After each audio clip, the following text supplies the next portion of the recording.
I have stood firmly for democracy because I believe leadership belongs to the people, not to individual, not to powerful interests. Democracy means that every citizen has the right to choose their leaders freely, without fear, intimidation, or manipulation. That principle is sacred, and I will defend it with everything I have. As many of you know, I am one of the founding members of the United Democratic Alliance, UDA. I devoted my energy, my voice, and my commitment to building the party because I believed it would uphold these democratic ideals. Leaving a party you have helped build is never an easy decision. It is painful and it is deeply personal. But there comes a time when every leader must choose between comfort and conviction. For me, the moment is now. It pains me to witness that what I believed are undemocratic actions intended to suppress the legitimate choices and aspirations of the people of Kilifi. Such actions betray the very ideals that inspired many of us to dedicate ourselves to building the party. I cannot remain silent while the voice of my people are ignored. I cannot stand aside while the hopes of an entire county are diminished. I have brought these concerns to the attention of His Excellency, the President and the party leader of the United Democratic Party, UDA, because I believe our democracy must always protect the will of the people. My sincere hope is that justice, fairness, and respect for the people's voice will always prevail. After deep reflection, heartfelt prayer, and countless consultations with the people I serve, I have made one of the most difficult decisions of my political life. From today, Aisha Jumwa Karisa Katana is no longer a member of the United Democratic Alliance, UDA. This decision is not an act of anger. It is an act of concern. It is a decision born out of love for Kilifi, faith in its people, and unshakable belief that our county deserves leadership that listens, serves, and delivers.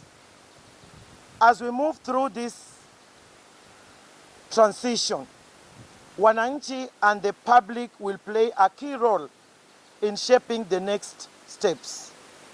Your voice, your guidance, and your expectations will inform the direction we take. This movement belongs to you. My fellow residents of Kilifi, I urge you to remain peaceful, united, and hopeful. Let us reject division, embrace one another, and continue this journey with dignity and courage. As your leader, I have chosen to stand with you. I will continue to listen to your voices, defend your democratic choices, and protect your right to determine your own political future without intimidation or interference. History has taught us that when a united people stand together for justice, no obstacle is too great, no dream is impossible. Hayo maneno yeye pia yamemtatiza, na mimi na yeye Aliniambia tumetoka safari ndefu sana, lakini imefika mahali hivi sasa kwamba yeye amefungika mikono kwa sababu watu wa chama cha ODM, in fact alisema ndugu zako wa pale Mombasa na Mheshimiwa Oburu wanamsukuma sana kwamba mimi nisisimame na nichukue ama niache maneno ya kusimama katika kiti hiki cha ugavana, pamoja na viongozi wengi wale ambao wanapania kusimama katika chama cha UDA. Lakini kwake yeye imekuwa uzito, ila sasa mimi niweze kuangalia, kwa sababu katika mchakato mzima wa broad based kuna makubaliano ya give and take. Wakati mimi nilimuuliza na wakati tulipokuwa tunaongea, kuna mengi sana alionieleza, nitayabana kwa sasa, lakini aliniambia nisiwe muoga, nifungue roho yangu na nimwambie kile ambacho mimi naweza kumwambia, kumadvise, kwa sababu hata yeye is between a rock and a hard place. Mimi nilimuuliza, Your Excellency, watu wa Kilifi County watapewa nafasi ya kuchagua gavana na wale viongozi wengine katika debe? Akaniambia 100%. Nikamwambia democratically, akanambia fair and square. Nikamwambia then Mung'aro ataanguka. Akanambia that is the reason I've called you here. Nikamwambia